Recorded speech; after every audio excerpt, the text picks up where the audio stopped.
सदाशिवसमारम्भां शङ्कराचार्यमध्यमाम् अस्मदाचार्यपर्यन्तां वन्दे गुरुपरम्पराम्।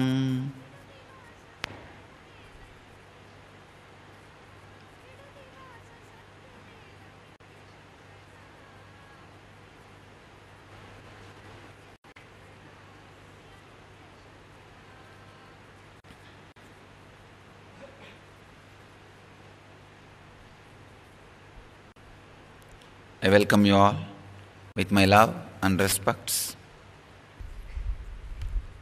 Let's enter into today's sutra.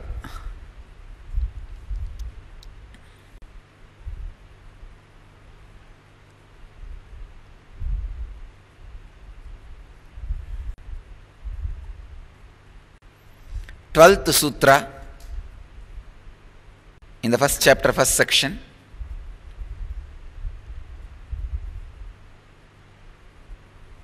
Anandamayobhyasat.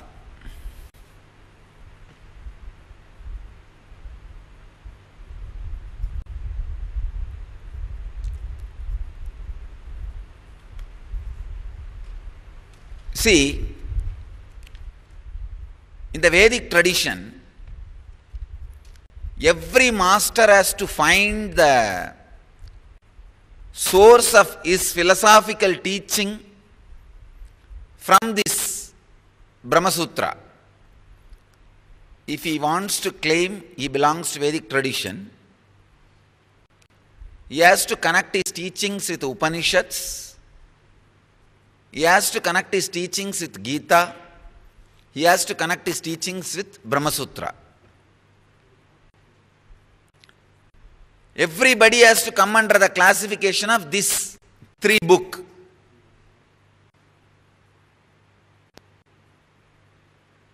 They are called Prasthanatraya in Sanskrit. Three major books.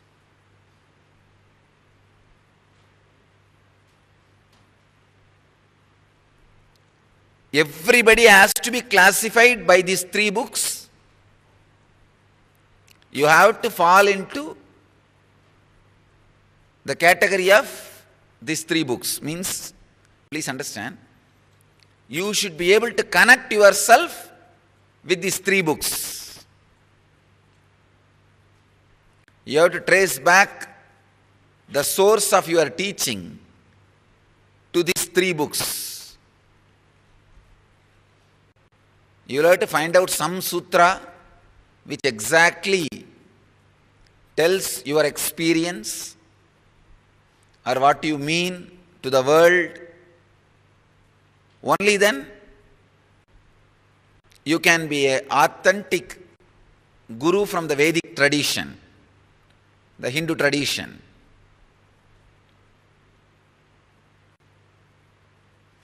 I can say among the hundreds of sutras, this sutra, Anandamayobhyasat, is the essence of Nityananda Sampradaya. This is the essence of our tradition. So through this sutra, we connect our whole life, philosophy, teaching, living, everything to the Vedic tradition. So this sutra is that important. So we will have debate on the sutra, end debate on the sutra for next 1 week. We will drill the sutra into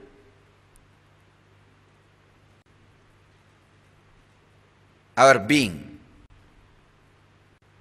Not only that, I declare, from today, this sutra we will use it as a caption, the vision statement for our mission in as many places as possible, wherever we need to present our vision statement, our essence of our philosophy, our contribution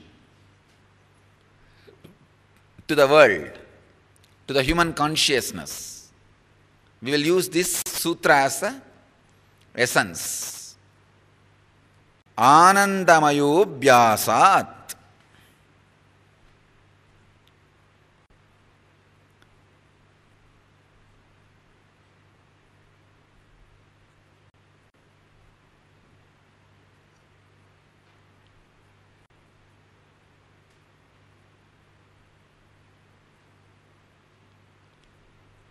I wanted to add the importance of the sutra first with my words. I wanted all of you to understand the importance of the sutra. Then I will translate. That is why I am not translating. I am keeping in suspense. Because this is going to be now Mahavagya for us. Anandamayo Vyasat. Every tradition from the Hindu tradition has to catch some sutra from Vedas, means Upanishads, or the Brahma Sutra, or Bhagavad Gita.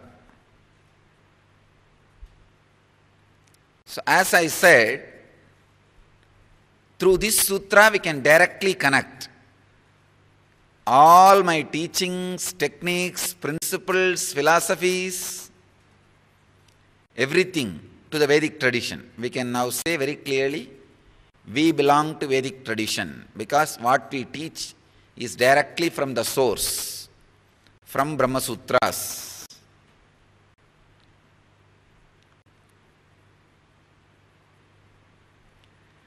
Anandamayo Vyasat.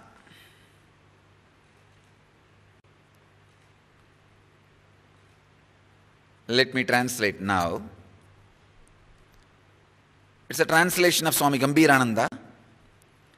The blissful one is the Supreme Self on account of repetition.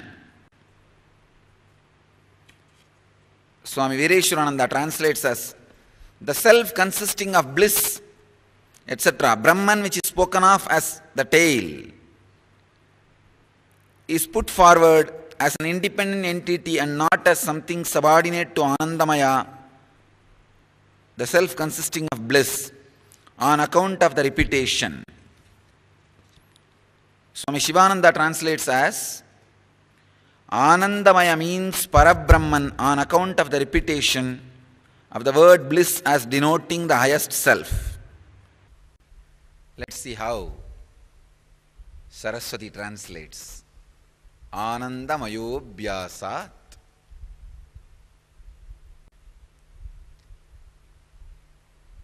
Source is bliss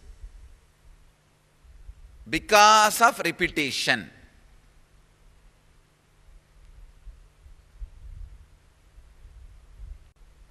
What to make out of this one statement? Hundreds of understandings and clicks can happen from this one sutra. Source is bliss because again and again it is told in Shastra Pramana, again and again it is told in Apta Pramana, again and again it is told in Atma Pramana.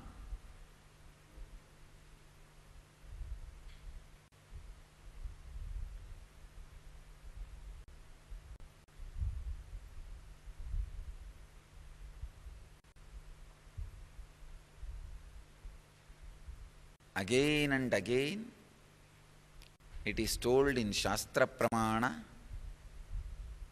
again and again it is told in Apta Pramana, again and again it is told in Atma Pramana.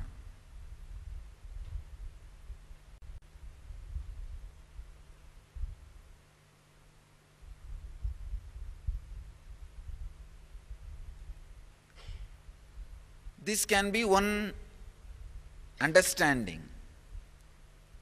Again I can translate. Bliss is the source Our source is the bliss. Our Parabrahman is bliss. Our bliss is Parabrahman, because again and again and again when you return to source, you experience bliss. Again and again you experience bliss only when you return to source.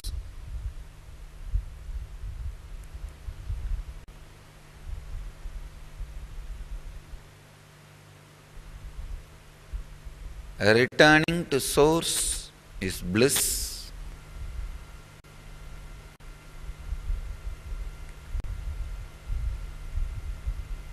Returning to bliss means being in source. Thousands of clicks can happen just with this one great truth. Anandamaya Abhyasat. I can give you one more way of understanding. Because of our experience, Abhyasat means our experience, our habitual experience, we can say Anandamaya is the source. Anandamaya is the cause. Cause is Ananda.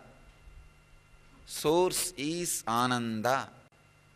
As I explained in last few days of sutras, the Bhagavan Vedavyasa, Badarayana Vyasa, goes on and on and on in different aspects of enlightenment, in different aspects of source. Each day, in each sutra, we are studying different aspects of the source. One day he said, source is truth. Then he says, source is intelligence. Today he says, in this sutra, source is bliss, Ananda. The sacred secrets from this sutra, source is bliss. So always come back to the source.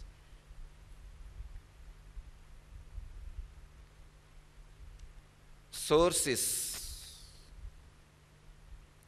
bliss. So stay in the source.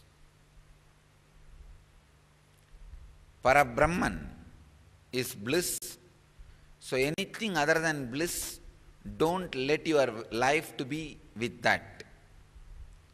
Don't settle down for anything which is other than bliss. Anything other than bliss. Anything other than source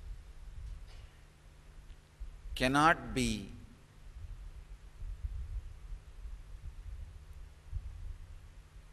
the ultimate, cannot exist even in the middle time. Please understand, if something will not exist after your enlightenment, that cannot exist even before enlightenment. If something is going to disappear after your enlightenment, that cannot exist even before your enlightenment. Because anything exists has to exist forever, anything cannot exist forever.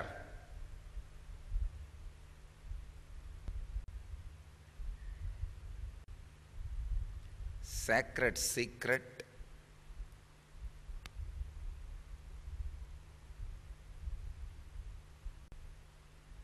from the sutra is live only in things which is bliss, nothing else.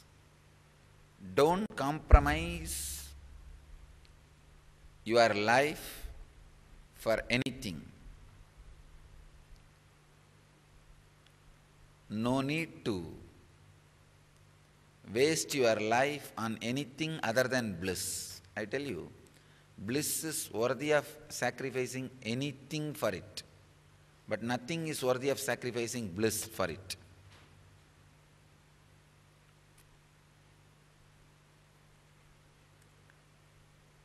Let us understand bliss. Let me honest. Let me be very honest.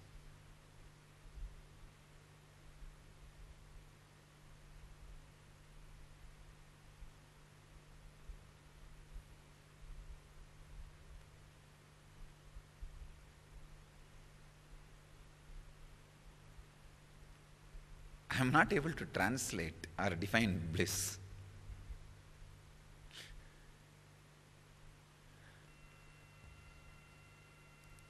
Bliss is the intense excitement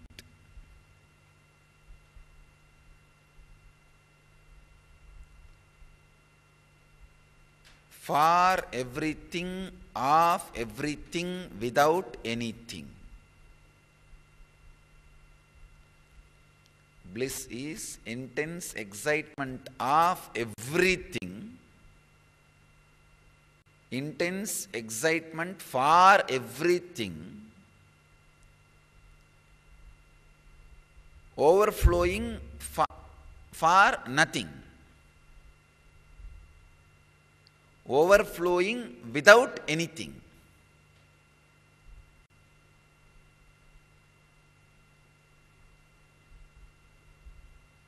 I can go on defining bliss. Just one moment before I said I am not able to define bliss. Now I am saying I can go on defining. Because till you know how to make thread out of cotton, you will say, no, I can't. Once you know how to make thread out of cotton, you will say, I can go on making because I have enough cotton. Same way when I said, I can't define bliss, I have bliss, but I don't know how to describe it in the words. Now because I described once, I can go on and on and on and describe. But I don't want to describe just because I need to describe. No. I wanted to describe which will make you practical. Please understand. I do feel responsible for taking so many of your time. I do feel responsible for your time. So I am not going to waste talking or giving the useless meanings. I will give the meaning which will be directly a technique or click for you. Intense excitement of everything, for everything, without anything.